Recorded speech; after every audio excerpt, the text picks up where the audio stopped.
Assalamualaikum warahmatullahi wabarakatuh. Halo semuanya, perkenalkan nama saya Muhammad Ahsan Afandi. Saya berasal dari SMA Negeri 3 Palangkaraya, tepatnya kelas 11-8. Di materi kali ini saya akan membahas tentang strategi bangsa Indonesia dalam menghadapi Jepang. Ini merupakan tugas sejarah dengan guru yang mengajar, yaitu Bapak Destanto Prananta Ginting SPD. Kita akan masuk ke materi. Indonesia memiliki dua strategi untuk merespon kebijakan Jepang, yaitu strategi kooperatif dan perlawanan terbuka. Yang pertama, strategi kooperatif. Pada masa pendudukannya di Indonesia, Jepang mendirikan berbagai organisasi sosial untuk menarik simpati bangsa Indonesia.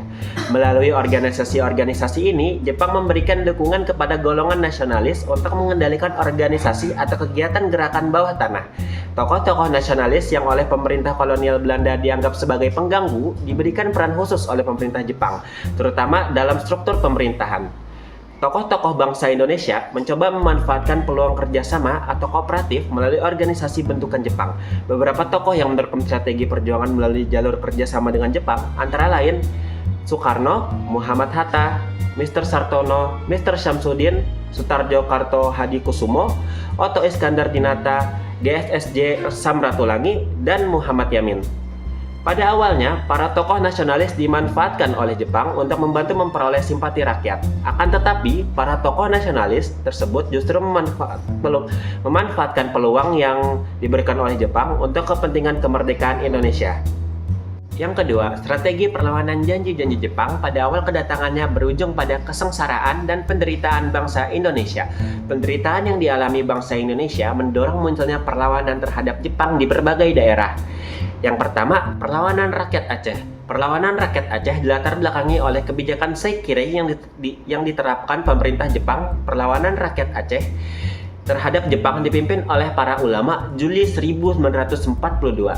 Tengku Abdul Jalil dan pengikutnya melakukan perlawanan pada Jepang di Kompleks Dayah Chot Plieng, Bayu, Laksemawe. Perjalanan ini kemudian berlanjut pada 7 November 1942.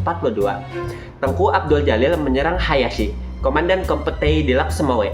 Selanjutnya, pada 10 November 1942, Jepang mengerahkan pasukannya dari Beirun, Laksemawe ke Chot Plieng untuk membalas serangan Tengku Abdul Jalil.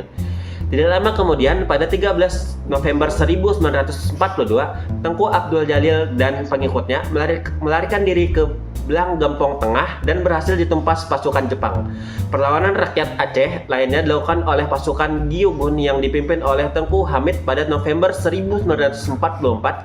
Perlawanan tersebut dilatar belakangi oleh praktik eksploitasi dan pengerahan Romusa yang dilakukan oleh pemerintah Jepang. Yang kedua, perlawanan rakyat Singaparna. Kebijakan Seikirei yang ditetapkan pemerintah Jepang turut memicu perlawanan rakyat Singapama. Selain kebijakan Seikirei, rakyat Singaparna tidak setuju terhadap kebijakan pengerahan Romusa. Memasuki Februari 1944, Kiai Haji Zainal Mustafa menolak berunding dengan Jepang. Kiai Haji Zainal Mustafa memberikan ultimatum pada Jepang untuk segera memerdekakan Jawa. Beberapa hari kemudian, 25 Februari 1944, Jepang menyerang rakyat Singaparna. Setelah sholat Jumat, Kiai Haji Zainal Mustafa ditangkap dan dibawa ke Jakarta. Sebulan setelah itu, tepatnya pada 25 Maret 1944, Kiai Haji Zainal Mustafa dan 17 pengikutnya dijatuhi hukuman mati oleh Jepang. Yang ketiga, perlawanan rakyat Kalimantan. Perlawanan rakyat Kalimantan dilatar belakangi oleh penindasan Jepang terhadap penduduk lokal. Perlawanan dipimpin oleh Pang Suma, seorang pemimpin Dayak yang memiliki pengaruh di daerah Tayan dan Meliau. Pada 15 Oktober 1943, Pang Suma dan pengikutnya melakukan perang gerilya terhadap Jepang. Pada Juli 1945, terjadi pertempuran terbuka antara Jepang dan masyarakat Dayak. Dalam pertempuran ini, Pang Suma gugur karena tembakan tentara Jepang. Yang keempat, perlawanan rakyat Papua. Perlawanan rakyat Papua terhadap Jepang dilakukan di beberapa daerah seperti Biak, Yapen Selatan, dan Sarmi. Perlawanan tersebut disebabkan oleh kebijakan Romusa yang merugikan dan penyiksaan rakyat oleh tentara Jepang. Biak dilakukan melalui gerakan Koreri di bawah pimpinan El Rakurem pada 1943. Yapen Selatan dipimpin oleh Nimrod Sarmi dilakukan pada 1944, dilatar belakangi oleh penderitaan rakyat akibat kebijakan Romusa. Yang kelima, perlawanan rakyat Indramayu. Perlawanan ini dilakukan oleh para petani. Perlawanan ini dilatar belakangi Jepang menerapkan aturan tentang penyerahan wajib bahan pangan dan berusaha memonopoli penjualan padi hasil panen petani. Perlawanan petani Indramayu dipelopori oleh Haji Aksan dan Haji Madrais. Aksi ini kemudian berkembang menjadi gerakan perlawanan terhadap Jepang yang berlangsung pada April sampai Agustus 1944. Yang keenam, perlawanan peta di Blitar. Perlawanan peta terhadap Jepang di Blitar dipimpin oleh Supriyadi sejak pertengahan September 1944.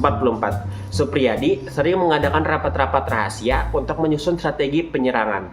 Pada 14 Februari 1945, pasukan Supriyadi mulai melakukan penyerangan terhadap kediaman para pelatih mereka dan gedung Kempitoy. Beberapa tokoh pejuang peta dihukum mati, sementara itu Supriyadi tidak diketahui nasibnya pasca perlawanan tersebut. Oke, sekian video dari saya. Jika ada salah kata mohon dimaafkan karena saya juga manusia. Dadah.